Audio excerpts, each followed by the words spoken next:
YSR Congress party comment చేస్తుంది, Telugu Desam party దొంగ ఓట్లు చేర్పిస్తా ఉందని చెప్పేసి. మొన్న ఏలూరు సాంబశివరావు గురించి విమర్శిస్తూ ఉంది.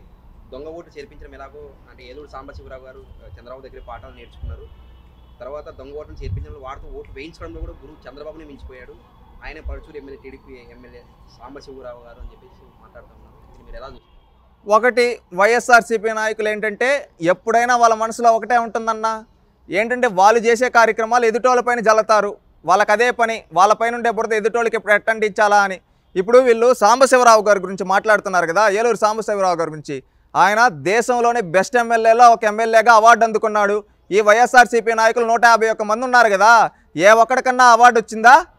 ఇక్కడ ఏం జరిగిందంటే రియల్ ఫ్యాక్ట్ ఎంతో మాట్లాడుకున్నాం. ఈ వైఎస్ఆర్సీపీ నాయకులు మాటలు బూతులు ఇవి కాకుండా, వీళ్ళు చెప్పే అబద్ధాలు కాకుండా ఫ్యాక్ట్ ఏంటంటే పరుచూరు నియోజకవర్గంలో కొన్ని వేల దొంగోట్లను చేర్పించారు. అది పరుచూరు నియోజకవర్గానికి సంబంధించిన శాసనసభ్యుడు ఏలూరు సాంబశివరావు గారు దాన్ని స్టేట్ ఎలక్షన్ కమిషన్కి, సెంట్రల్ ఎలక్షన్ కమిషన్కి రిపోర్ట్ ఇచ్చాడు విత్ ఆధారాలతో. ఆ ఆధారాలని ఒకసారి చూసి వీళ్ళు ఏం చేశారంటే ఈ ఆధారాలతో అన్నీ చూసుకొని చర్యలు తీసుకున్నారు. ఎవరైతే దీనికి సహకరించారో ఆ అధికారుల్ని సస్పెండ్ చేశారు పరుచూరు నియోజకవర్గంలో. దీన్ని కప్పిపుచ్చుకోవడానికి ఇప్పుడు ఏలూరు సాంబశివరావు గారి పైన బురద జల్లుతా ఉన్నారు ఈ పేటీఎం కార్యకర్తలు, ఈ పేటీఎం నాయకులు. ఇంకా దొంగోట్ల గురించి చంద్రబాబు నాయుడు గారి గురించి మాట్లాడతారు. ఆ మాట అనడానికి సిగ్గుండాలి. మీరు తిరుపతి ఉప ఎన్నికల్లో దొంగోట్లతో వేసుకొని గెలిచిన చరిత్ర మీది. ఎమ్మెల్సీ ఎలక్షన్లో ఆటో డ్రైవర్కి ఓటిచ్చిన చరిత్ర మీది. ఈరోజు వాలంటీర్ ఒక సిస్టమ్ని పెట్టుకొని ఆ సిస్టమ్ ద్వారా దొంగోట్లు చేర్పిస్తూ ఉన్నది మీరు.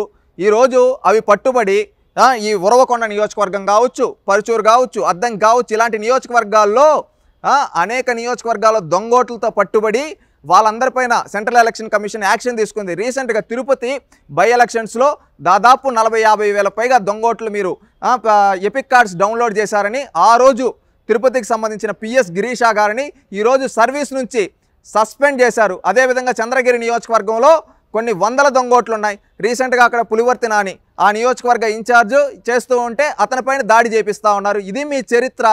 నియోజకవర్గంలో ప్రతి నియోజకవర్గంలో ఇప్పుడు నేను చెప్పిన ఇన్ని నియోజకవర్గంలో మీ పైన, మీ అధికారులపైన ఎంతమంది పైన యాక్షన్ తీసుకున్నారు?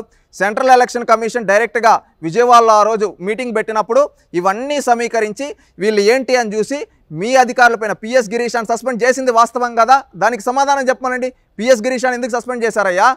దాదాపు 40,000 ఓట్లు తన ఏదైతే తన కమిషనర్గా ఆ రోజు బాధ్యతలో ఉండి ఈ విధంగా చేశాడని చెప్పి ఈరోజు సర్వీస్ నుంచి సస్పెండ్ చేశాడు. ఆ రోజు రాజశేఖర రెడ్డి గారు ముఖ్యమంత్రిగా ఉండేటప్పుడు శ్రీలక్ష్మి లాంటి ఎంతోమంది ఐఏఎస్ అధికారులను బలి చేశాడు. ఈరోజు జగన్మోహన్ రెడ్డి తన రాజకీయాల కోసం ఎంతోమంది సివిల్స్ అధికారులను బలి చేస్తూ ఉన్నాడు. ఇది ఆయన చరిత్ర.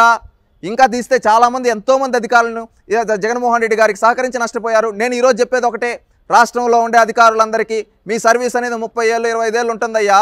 ఈరోజు జగన్మోహన్ రెడ్డి అనేది వాళ్ళ 5 ఏళ్ళు ఉంటాడు. మీ జీవితాలు ఎందుకు నాశనం చేసుకుంటారు? కష్టపడి మీరు చదివి ఒక ఉన్నత స్థాయికి వస్తారు. ఈరోజు ఏదో ఒక అధికారి మెప్పు కోసం మీరు పనిచేస్తే మీ సర్వీస్ డిస్మిస్ అవుతుంది. మీరు ఎలా తల ఎత్తుకుంటారో అదే ఆలోచించండి.